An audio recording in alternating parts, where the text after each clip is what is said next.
Morne, all the bowlers are doing really well. But can you talk about that Joe Root delivery from Akashdeep?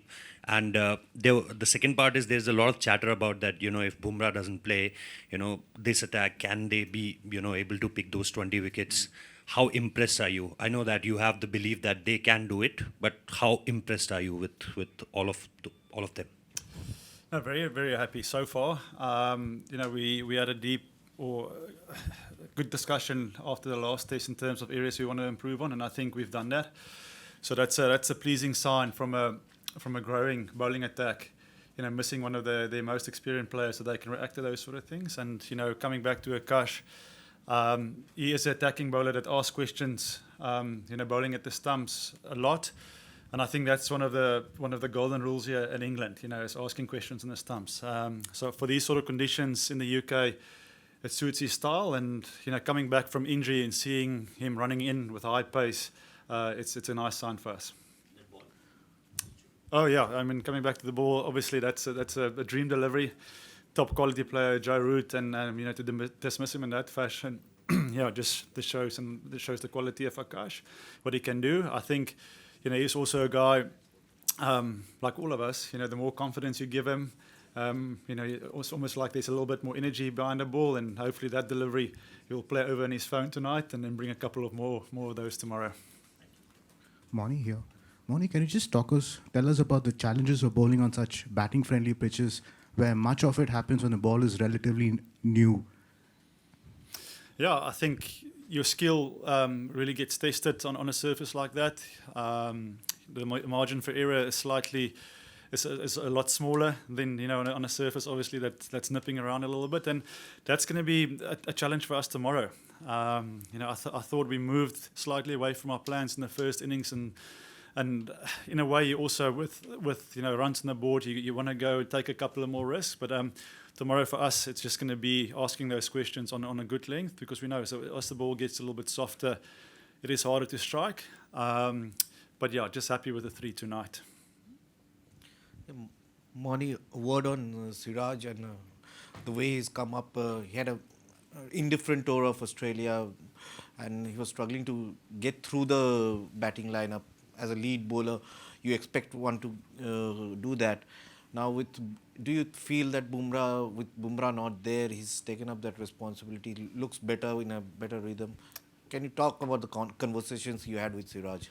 Look, for me, Siraj, he's a guy that I've got a lot of respect for. I think he's a guy that always will put his body, push it to the limits. I think sometimes, the guilty part of him is trying too hard. So for us, it's just managing that sort of aggression, managing that intensity, because he really bowls, with his heart on his sleeve, and he runs in. He wants to put in a performance for Team India, and I think sometimes those sort of things can give you that inconsistency. And in this Test match, he's now the leader of the attack and got the wickets up front. But for me, in terms of effort and energy, and with a sore body, he'll put his hand up, and he wants to bowl the over. So I don't think sometimes we give him enough credit for that. We always look at the wicket column, but there's some bowlers will do the hard yards and will do the dirty job for the team. And he's that type of bowler that will create you 1 or 2 options. And let's take sometimes the bad spell. Accept that as a bowler and look at the good things that he's doing with the ball. Morne, can you give us an idea of any conversations that might have happened around the timing of the declaration? How many overs were left? How much does the way England play or chase play into that? Especially, I guess, when you know that there could be a bit of weather around in the morning, a bit of rain about. Yeah, that's a good question. I think that was we did speak about it a lot sort of during the day. But I think we see that it's still a good wicket. Even our boys were batting quite comfortably there towards the back end. Batting against 4 or 5 runs and over. So you having the extra day. I mean, weather. You can't really control that. It was getting us into a comfortable position with the bat, and then obviously tonight, have 20 plus overs at them. Under hopefully gloomy grey skies, and get the 2 or 3 wickets, and we got that, which is a bonus for us. So tomorrow morning that first hour is going to be crucial. We saw this morning that, if you get the ball in the right area, there was a little bit of assistance. And, we just need to be on the money with that tomorrow. Still expect them to chase?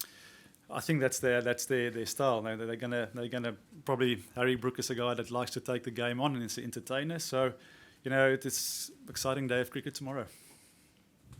Morne, interesting that you said the guys got off the plans when they went short in the first innings with that old ball.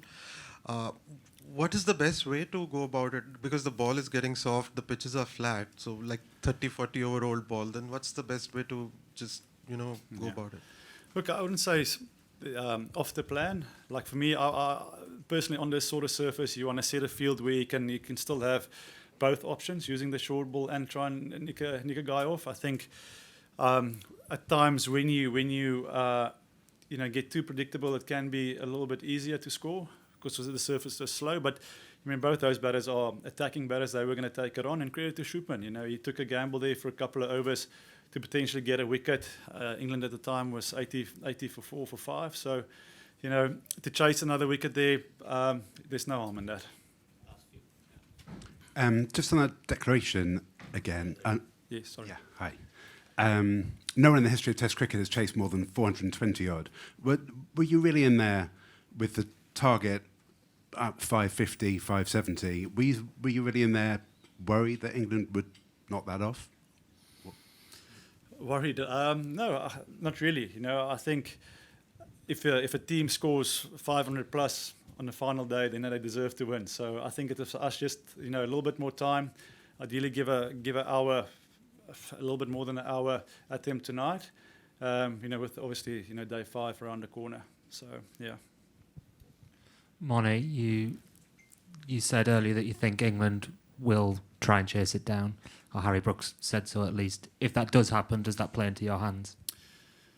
It's definitely going to be an exciting day of cricket. I did say last night in the media that they're going to chase, go at everything anything that we set for them. So, like I said, they're attacking players. That's the brand of cricket they want to play. They probably might have a go at it for a while and then reassess. But I think we're in for an exciting day of cricket. It's still fast scoring. The wicket is still playing nicely. So let's see what tomorrow brings. Morne, it's amazing to see that we are still thinking about chasing down 600 in the fourth innings. And often in Test cricket there is a talk about balance between bat and ball. Often pitches back home in India often get criticized for having it is too heavy for the spinners. We saw a pitch in Cape Town when India played. Match finished within 2 days. I think you played that Test match in Brisbane. I think that played within 2 days. So how do you see compared to those kind of pitches? If those are not in its right those pitches are not promoting Test cricket. What about this pitch? Is this right promotion of Test cricket by having this kind of a pitch?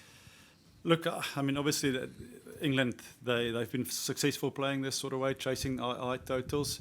I know a lot of teams would rather prefer to bat out for 3-4 sessions on day 5 and shake hands and take the draw. But that's their thing. They back themselves to bowl teams out, and if teams set them a total of 400, they're happy to take it on. So that's great for the game. It's great for cricket. But I think teams will also then, start to be slightly more street smarter and learn from their mistakes and plan it a little bit better. Hi, Morne. Virat Kohli said on his social media today, well played, Starboy, rewriting history, onwards and upwards from here. You deserve all of this. To Shubman Gill, 2 amazing innings this time in Edgbaston as well. What has your team said? What have you said about his performance so far in the game? Yeah, obviously also just, very happy for Shubman as captain on a big tour coming to England, to play over here. Big crowds, a lot of expectation, on his shoulders. And I think he's handled it very well so far. He's been very confident walking around, sort of at the training, connecting well with the guys. And then as a captain and leader, you need to go in the middle and produce the goods. And I think so far he's been exceptional. Headingley, getting the scores, and now here back to back. That's great for your captain if you can front up, because the rest will follow. Happy for him.